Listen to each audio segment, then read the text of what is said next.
So what I have prepared for tonight, my aim is to articulate first what I see as the importance of the current cycle of struggles, and then also to pose what I see as the primary challenges they face. In a sense, I'm trying to think along with the contemporary movements. Or put another way, I'm inspired by the fact that people revolt, that people keep revolting. And part of the thinking is trying to see through those revolts to become powerful transformations. That's where I am. So first I said that I want to articulate the importance of the current cycle of struggles. By this current cycle of struggles, I mean the series of encampments and occupations that stretch at least from 2011 to 2013, maybe even starting in December 2010 in Tunisia, continuing in Egypt, throughout North Africa and the Middle East. Then by May of 2011, I'm just giving you sort of an example of a series of what I'm thinking of. By May of 2011, by May 15th, in Spain, the encampments in the major cities. In Spain, certainly in Greece, in Syntagma Square before the Parliament, a similar encampment. Even Tel Aviv, tents in the summer of 2011.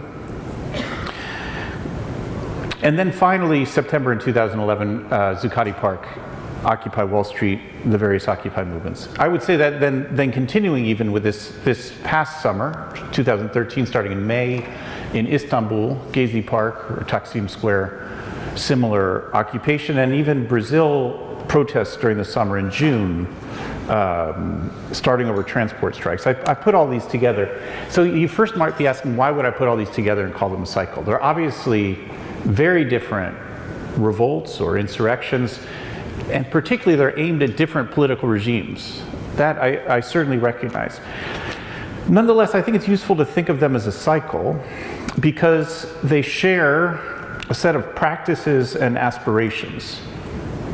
And that's what I want to talk about in a minute. Another reason to think about it in a cycle is because of the inspiration one to the next.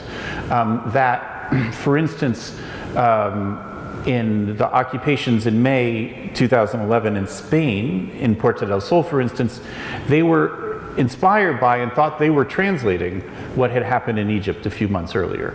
And then similarly, by the time we get to Zuccotti Park in 2011 in September, many of the people involved both had participated in the Spanish occupations of the summer previous. Also, others had been on a trip to Tunisia to explore what had gone on there, so that by the time we get to Zuccotti, they had a whole year at their backs of experiences that inspired them. You know, as a USer, I think that's particularly important because it seems to me that the US has a particular kind of provincialism, thinking that everything is born in the US. You know, so the Occupy 2 was a kind of US export, as if it all started there. And then the whole world is having Occupies because it all started in Zuccotti Park. And so I think it's useful to see how by the time of September in 2011, it's really later, it's a later portion of this same cycle of struggles that really starts elsewhere, and that the occupants themselves, the activists in Zuccotti Park themselves, see what they're doing as trying to translate.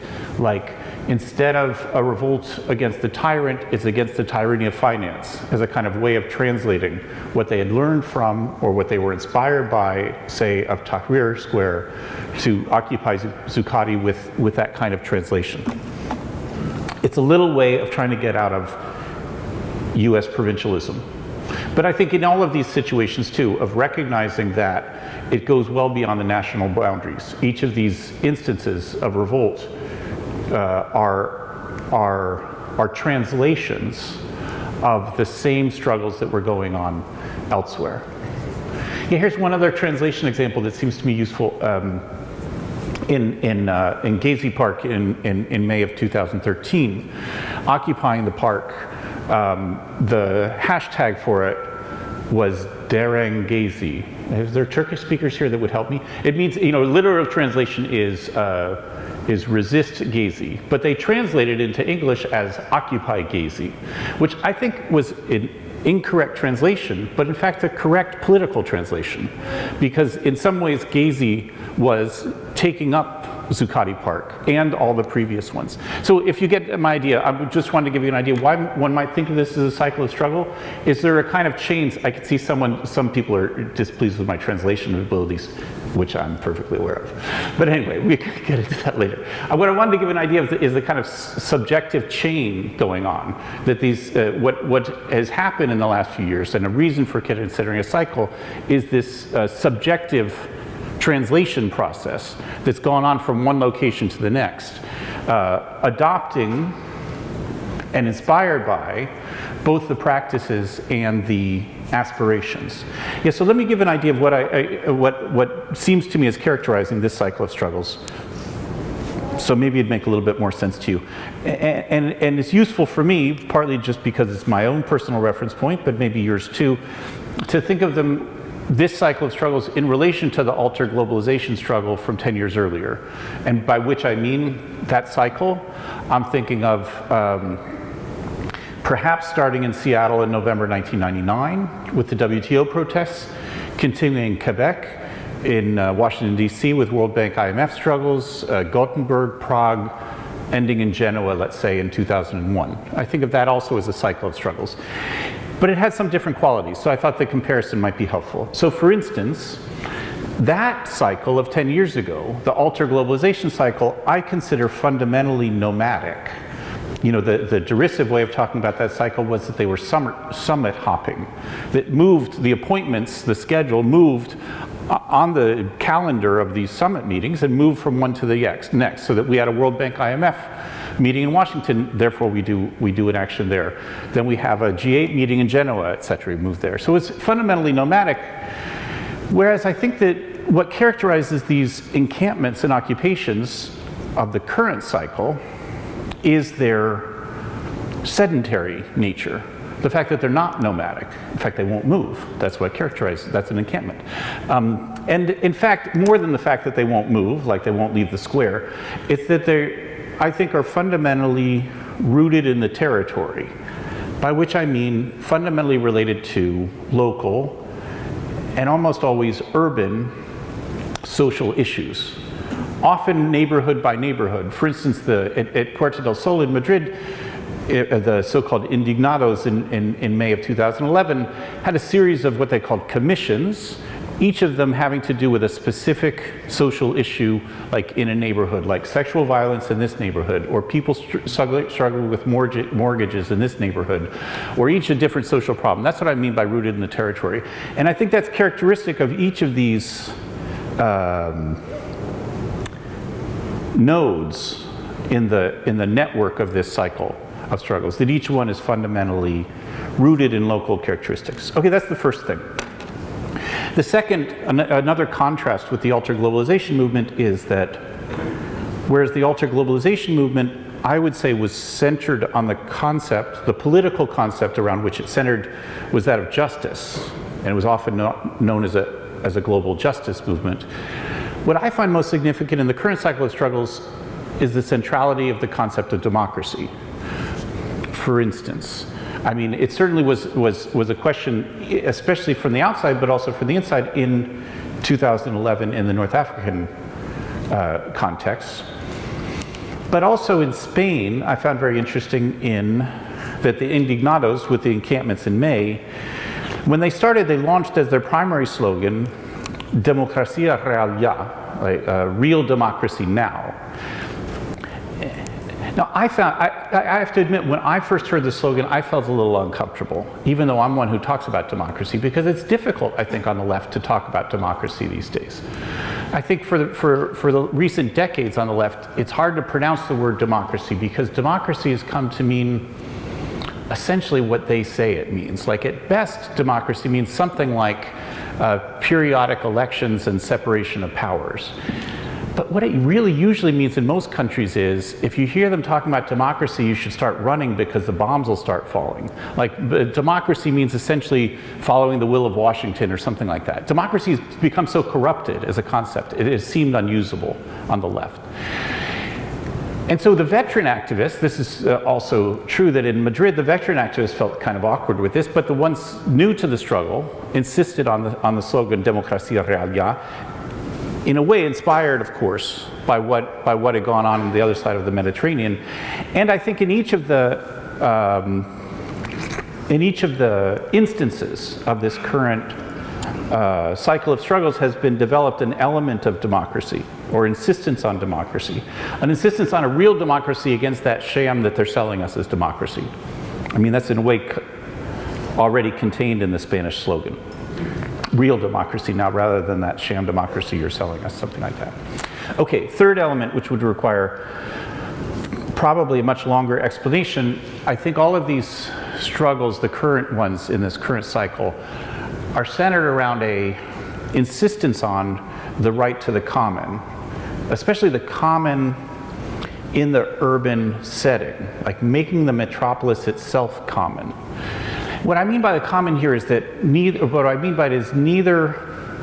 private property, in other words, anti-neoliberal, but also not public property, meaning also not controlled and regulated by the state.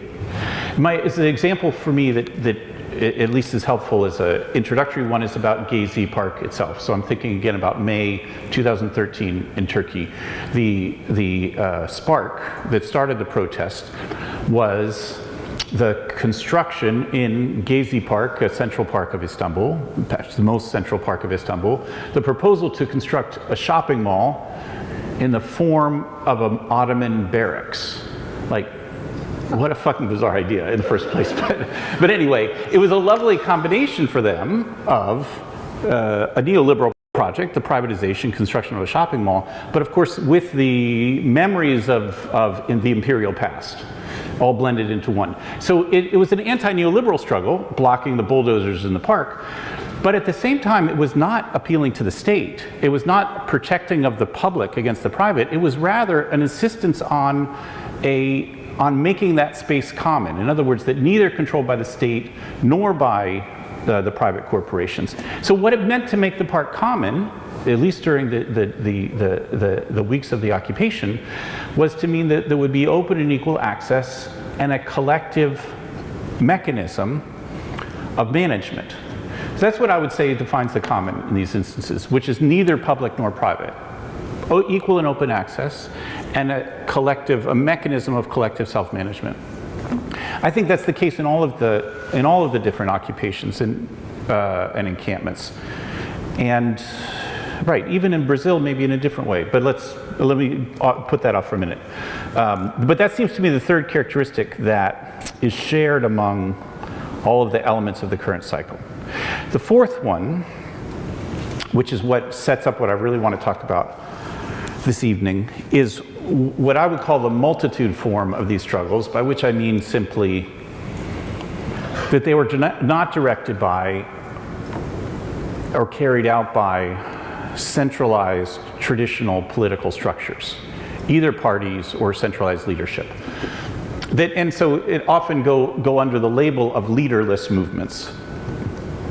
Like, for instance, just to give one more example so that we're on the same page with all these things, is I found it remarkable, instructive maybe, that during Tahrir Square occupation, so January 2011, 18 days Tahrir was occupied.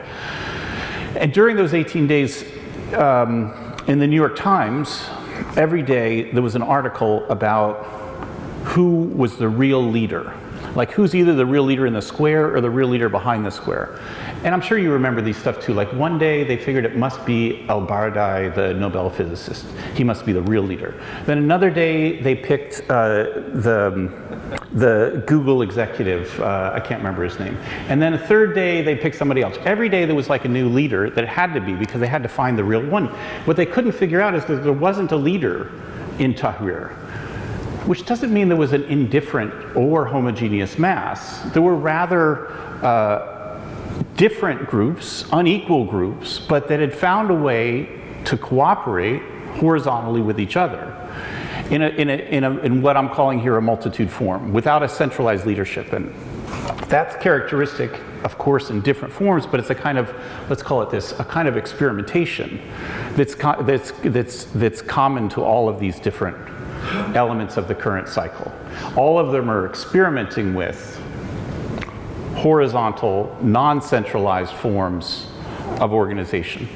And a refusal, all of it accompanied with a refusal of traditional forms of leadership.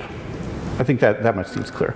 So what I want to think about here, maybe focusing on that multitude form, or the challenge of it, what I'd like to think about is what I see as at least some of the limitations or challenges, or how might one address the limitations or challenges of that form for the last few years in the current cycle of struggles. I would say this is a kind of balance sheet of the current cycle. In the last decades, not only in this cycle, in the previous one, this multitude form is exactly what was experimented with in the global justice movement too. Anyway, something like this. In the last decades, powerful horizontal movements continually erupt in different parts of the world, and they are able to pose ideals of justice and democracy, sometimes to force reforms, sometimes to pressure and even overthrow regimes, but they last briefly and are unable to create a lasting social transformation. In other words, that the movements appear to be discontinuous and ephemeral. And I see that as a limitation. I mean, that's where I'm starting at. I don't, in the next 30 minutes, I won't really have an answer. What I want to do is formulate the problem. And that might not sound like very much to you, but it's hard for me, so that's as far as we can go. Okay, so before getting to what I think is the useful way to pose it, I want to get out of the way, or almost pose as a kind of aside, my usual response. And so this one might be as a kind of self-criticism part of the thing. My usual response, so my usual response to people who hate the movements, and they say, like whatever, if you can imagine a kind of traditional left friend that you have that's older than you that's saying things today suck, that kind of person. And they say, see what I told you, Occupy amounts to nothing, or each one. And so my usual response is to say that when it seems that they're discontinuous, there's really a hidden continuity. Like that one way of saying it is that that the movements today, both internationally and in each location, are like what they call a karstic river, like a river that flows above ground for a while, but then it flows below ground, and then it comes back above ground and goes below ground, that sort of thing. So sometimes you see it, sometimes you don't see it, but it's still there, it's still flowing, and then it will come up again. So for instance, that in some ways the experimentations with a new form of organization that took place, say, in Seattle in November 1999, disappeared and then resurfaced in Zuccotti in 2011. Or say that say the slogan from Argentina from 2001 in the insurrection then in Argentina, que se vayan todos, like that they all go, like that not only this one politician, but all of them, the entire political class goes. In some ways that from 2001 resurfaces in Madrid in 2011 with similar kinds of slogans like they don't represent us, a similar kind of thing. So that you see there's a kind of like faith in the continuity despite an apparent discontinuity. So the actual ruling metaphor for this, like I like my underground river thing, but the ruling metaphor for this is Marx's mole. So Marx I'm sure many of you are familiar with this, but let me just give the brief explanation. So Marx is writing in 1850, after a horrible defeat of 1848. This is the end of the book, the 18th Brumaire. And he says he's looking back at French history of the 19th century, of the early 19th century, a series of proletarian defeats, and wants to say instead, no, there's actually a hidden continuity here. So that this mole he's talking about will appear above ground in 1789, in 1815, in 1830, in 1848. It appears above ground in the moment of revolutionary activity, but then it quickly goes beneath ground. And he says it's not only that it's beneath ground, you don't see it, but it's actually working with the times. That's his thing. So it's actually making progress. And then it comes up again. yeah, it's sort of like my river thing. And so I guess these responses are comforting and maybe even important, insisting on a hidden continuity despite the seeming discontinuity of the movements. But I also realize this kind of response is fundamentally inadequate. Like, why inadequate? Because even if one were to believe that that something like, don't worry, in the long run victory will be ours, the long run could be a long time away. Like, to tell people who are struggling and getting beaten down, like, don't worry, in 50 years your struggle will have victory. Like, fuck you, I'm gonna die. Or even to say something like, thinking in the same way as I'm posing this cycle of struggles, you know, if you were to say someone who is now feels completely, that everything they struggle for is completely destroyed in Cairo or Tahrir, and to say, well, actually the truth of Tahrir was realized in Puerta del Sol in Madrid, or to say to that one that no, the truth of Puerta del Sol is realized in Zuccotti, or, you know, the next one, that's not very comforting either. So I guess this is what I want to ask about. What is the possibility of construction of both continuity and effectiveness of the movements that seems to me it currently is lacking? Like, here's the way I'd put it. I feel like we're faced with an alternative. What I do consider a false alternative, but I hope it's one that sounds familiar to you.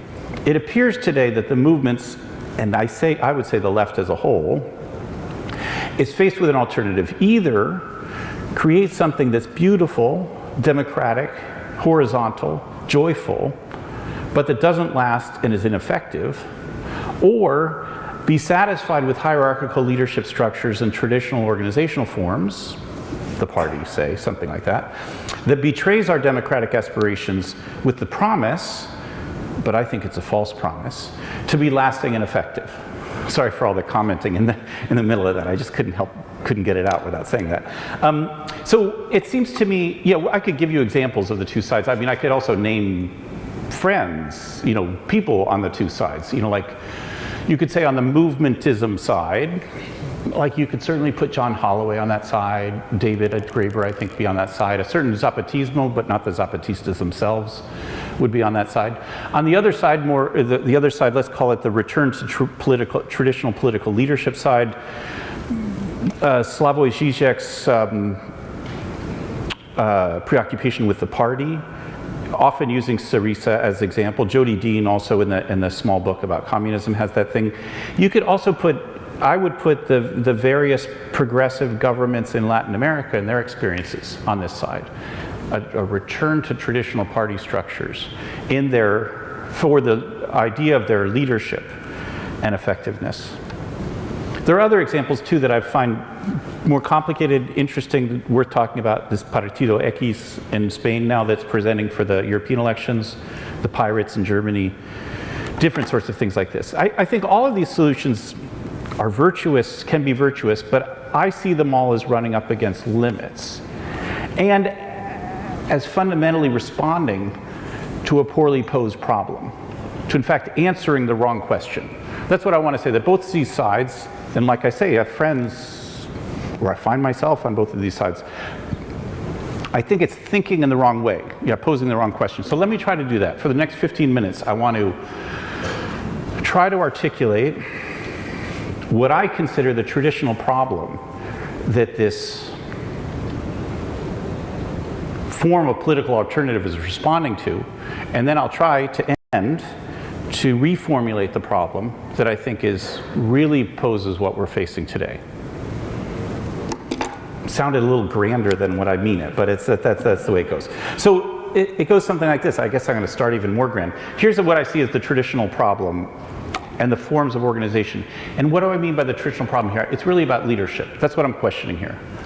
Yeah, or let me put it another way, just so we're on the same page. So what we've been facing in recent years, and what I've been inspired by and enthusiastic about, are a number of so-called leaderless movements. And they seem to be ineffective and short-lasting. That, for me, poses a question of leadership. And I'm not satisfied with either saying let's just forget about leadership, we're doing fine as we are, everything's okay. Nor am I satisfied saying, look, this stuff's failed, let's go back to leadership the way it used to be because then we'll finally get something done. I think neither of those are right. Okay, I'm repeating myself, but I hope you're still on the same page with me. It seems to me that the modern left is constructed around a problem regarding the relationship between two poles. So here I'm trying to describe where the old problem that we keep addressing.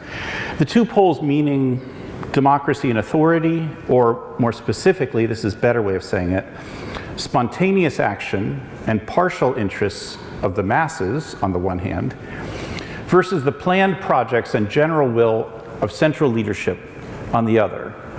Yes, so that the first one is thought to be inconstant and based on passion, the spontaneous actions of the masses, and the second is thought to be lasting and based in reason or interests, the side of leadership. So the problem is posed in terms of finding a mechanism or a dialectic to combine these contrasting or conflicting poles of political activity. Yeah, so let me try to elaborate a bit what this problem means and how it has been solved, like what are the nature of the solutions. Yeah, like start already with Machiavelli's Prince. I think Machiavelli's Prince is a maybe initial formulation of this problem, of the relationship between leadership and authority on the one hand and popular action on the other. For instance, even that chapter, think specifically of the chapter in the Prince called, "Is it better for the prince to be feared or loved by the people?" Already there, he's trying to figure out, trying to propose a combination of the power of the action of the masses and the constancy and authority of leadership. Okay, let me try describing one. I think the major part of the solution, the types of solutions I want to talk about, are ones that focus on representation as the key to creating that dialectic. It goes something like this. So these are solutions to what I'm considering the traditional problem. The solution goes something like this, that the will of the people must be expressed or represented in government, but the will of the people alone lacks constancy, wisdom, expertise, knowledge, etc. So that leaders must represent the people with safeguards on the one side against the expression of popular will, the excessive expression of popular will, and on the other side against the tyranny of the leaders. So either there's too much authority to the leaders or too much power to the people. Either of those would be disastrous. In this sense, the science of politics becomes something like what I think of as the task of the cook. Like you know the right proportions, just measure, like just enough leadership, just enough power to the people. I consider the form of this solution as typical of a wide variety of solutions. In fact, the entire range of the left, from revolutionary projects and state constitutions, to communist propositions and liberal theory. In fact, they might be divided just by differences of degree.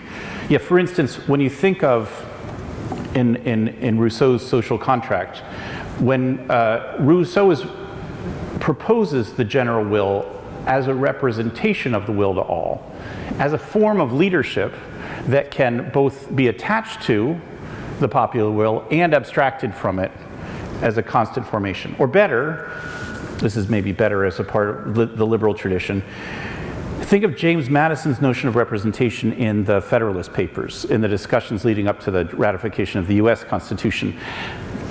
Madison proposes representation not only as a link between the will of the people and their representatives, the leaders, but also as a kind of bulwark against the will of the people, a bulwark against democracy. Representation both connects and separates.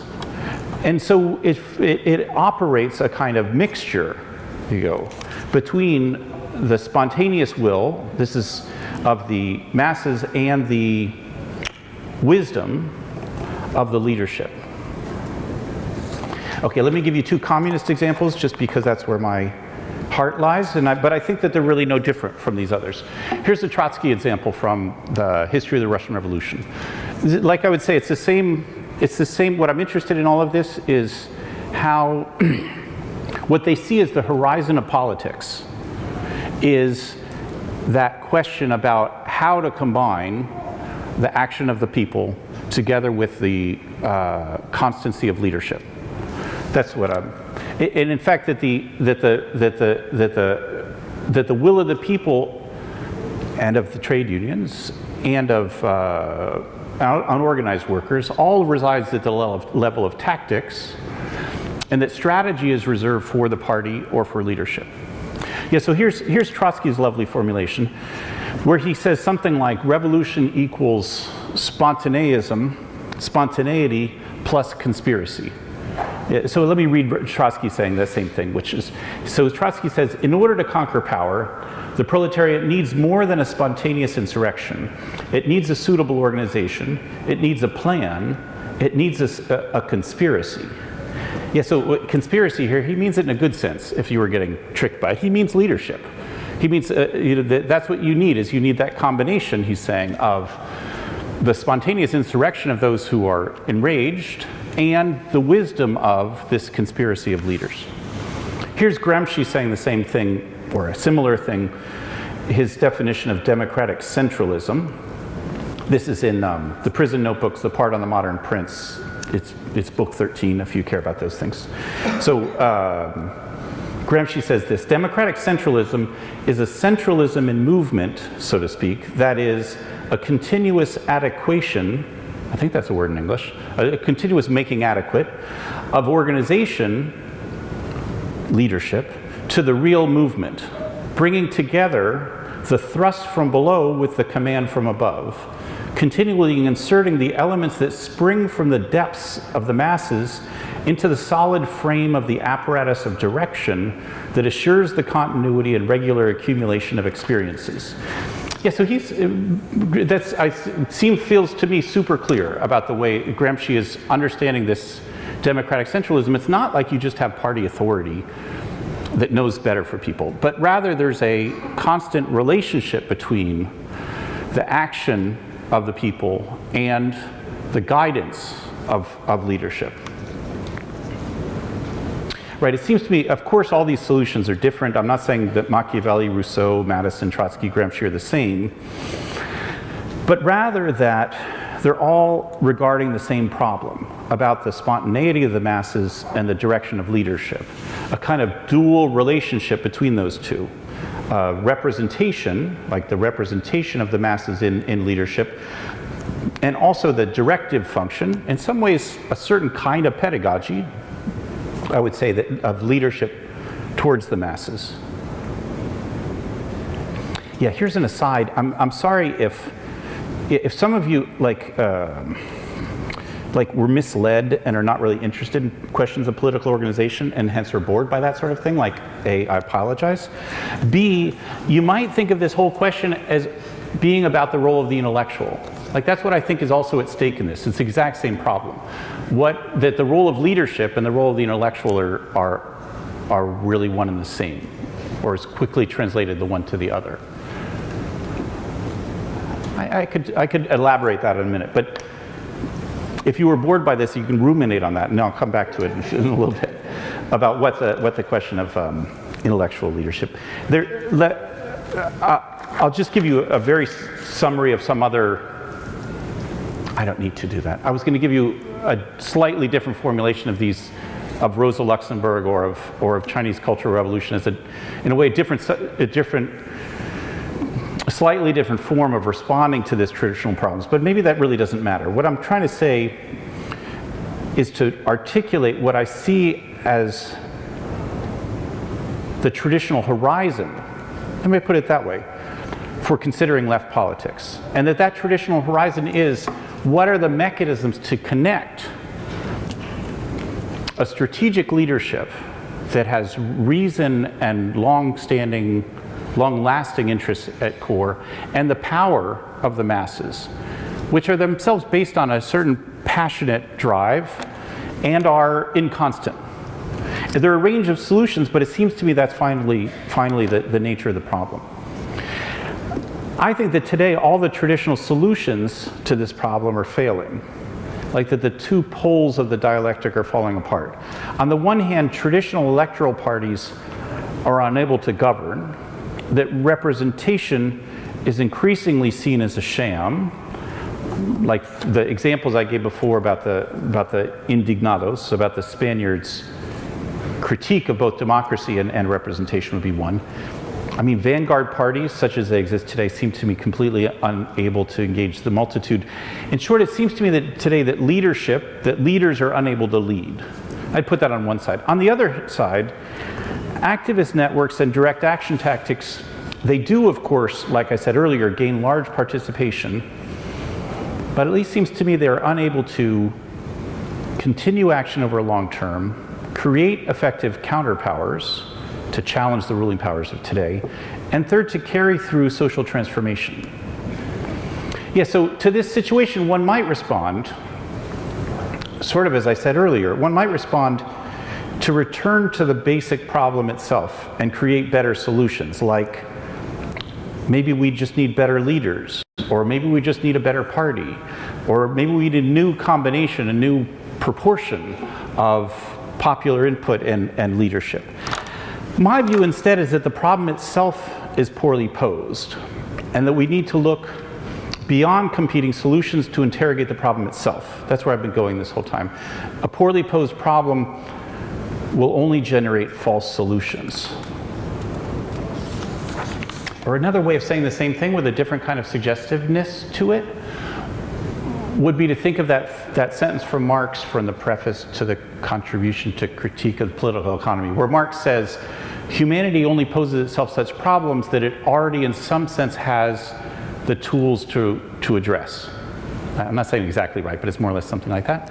So one might say, maybe today we are able to pose a different problem for left politics than we have been over the last decades or more, because we have the tools to address it. So let me then try to explain what I see as a different problem. For me, the key to reformulating the problem is to focus on the position of strategy and of tactics. In the traditional framework, tactics is the realm of spontaneous struggles, social movements, trade unions, popular action, whereas strategy is reserved for leadership, the party, or its representatives. And so I'm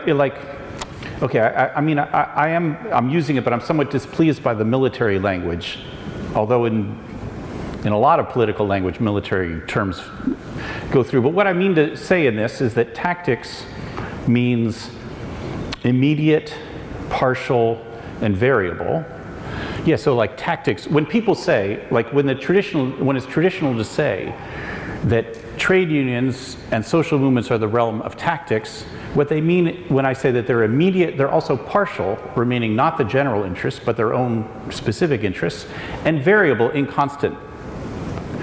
Instead, strategy means long-lasting, intelligent, representing the general interest, and capable of a plan.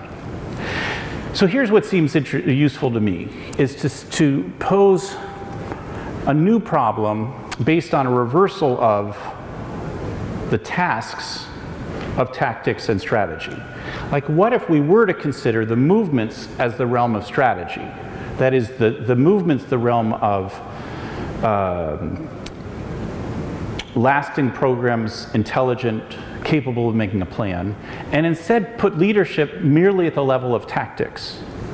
To say that the movements equal strategy means that the movements themselves possess knowledge of the social reality and the long-term political direction, that the movements recognize their oppression and know what they want. They don't need to be given the adequate theory or the party line to inform and guide their practice. And on the other hand, leadership is still posed as necessary here, or I'm still understanding as necessary, but necessary for tactical reasons, to decide the right moment, to formulate a counterpower.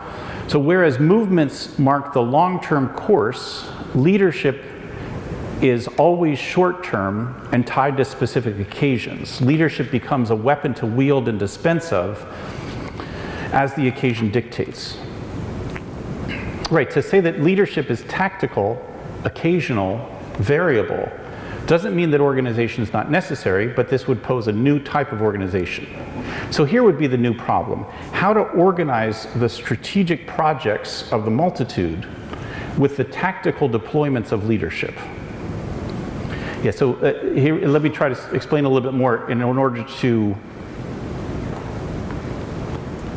pose what would have to be true in order for this to be the problem we face. Let's put it that way. Okay.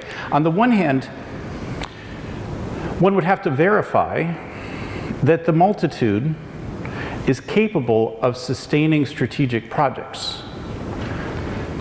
Like one way of looking at that, this is when I do come back to my earlier notion about the karstic nature of the movements, like the river that's above and below ground, or Marx's mole type thing, to say that there are some things that are continuous of the movements, and they are capable of long-term strategic plans. Like, for instance, I would say that demand for the common could represent a foundation for thinking the long-term vision that the movements themselves are promoting.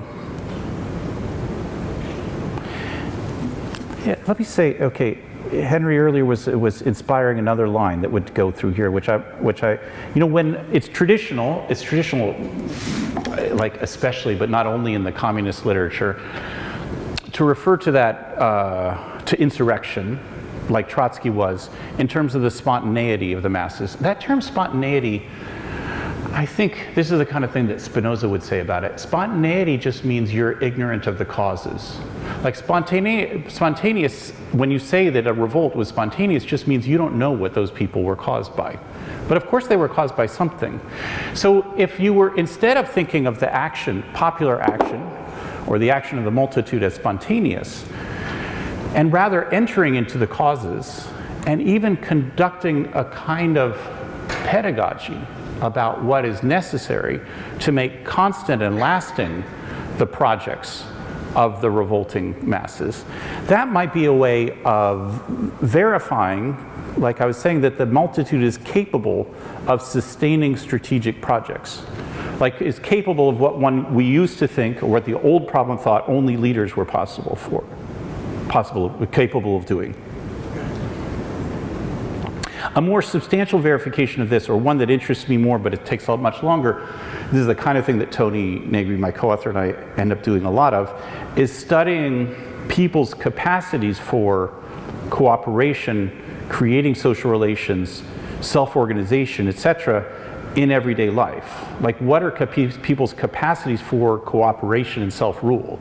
And Tony and I often look in one sector of daily life, but it's only one, of course, which is our laboring life, you know, like our work life, and that look at the way at work as a site that has transformed and in a way involves a great deal of capacities for the generation of cooperation, etc.